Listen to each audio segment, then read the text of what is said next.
Right, we teased it earlier. Suella Braverman, former Home Secretary, she's been writing about these claims that the countryside is racist, Nigel. Yeah, it was. I mean, I found that report a bit weird, frankly. But who didn't? Yeah, it was the language that was used. It was things like, you know, colonial. Colonial was the other word. Be colonial.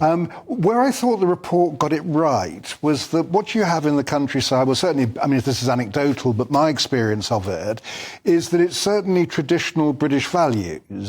And often you find that people there, whether it's through fear or whatever, they're a bit, even in places, well, especially in places where there are no migrants or very few migrants, they have a kind of antipathy to immigration. But that's as far as it goes. And what Suella Braverman's talking about is actually going there on holiday. She goes for hiking tours in the Lake District. She's up the Brecon Beacons. I mean, she obviously really enjoys the countryside. Yeah.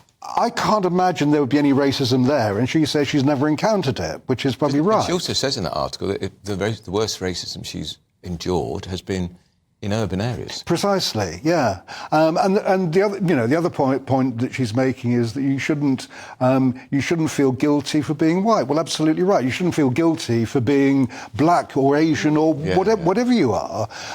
So I think that she makes the point. It was the language that these people used in the report that I found went over the top. Yeah, it did. Although there's a certain truth underneath it, if you see what I mean. I just don't think there is a certain truth underneath it at all. I mean, these companies like the National Trust and the RSPCA and all these World Wildlife Fund, they're just race baiting.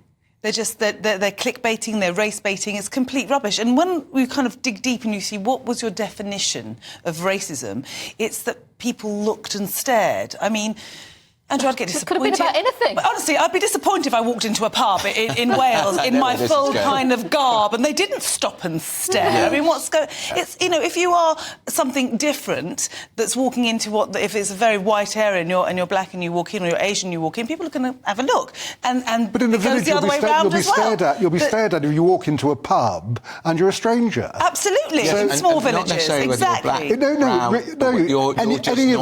Any of us would actually get that. Yeah. Well, it's happened to me. You go into a tiny little hamlet to the local pub, everybody knows each other, and you're sitting there, and it's like, where's she? Normally, it's because they're looking at you thinking, oh, she's from the city. And haven't we all or something like that. Nothing to do with that. Haven't we all been told, excuse me, that's my seat? That's exactly. Yes. And you immediately give it up. Because you're respectful. But so if you're a person of colour, then if that happens to you, do you see that as racism? But it's not. It's just not. And so I'm sick of this kind of race baiting, trying to cause friction where it just doesn't exist. And there is something really beautiful about the British countryside and British values. I mean, it's green, not colonial. Exactly, it's green, not colonial. But us Greeks used to kind of pile into these estate cars that we had when we were kids and go and do barbecues everywhere, much to the disdain of everyone around us. And they were completely right. Here we were bringing our charcoal barbecues, being absolute barbarians, because it's what we're used to doing. Well, and so when we got complacent, it wasn't racism.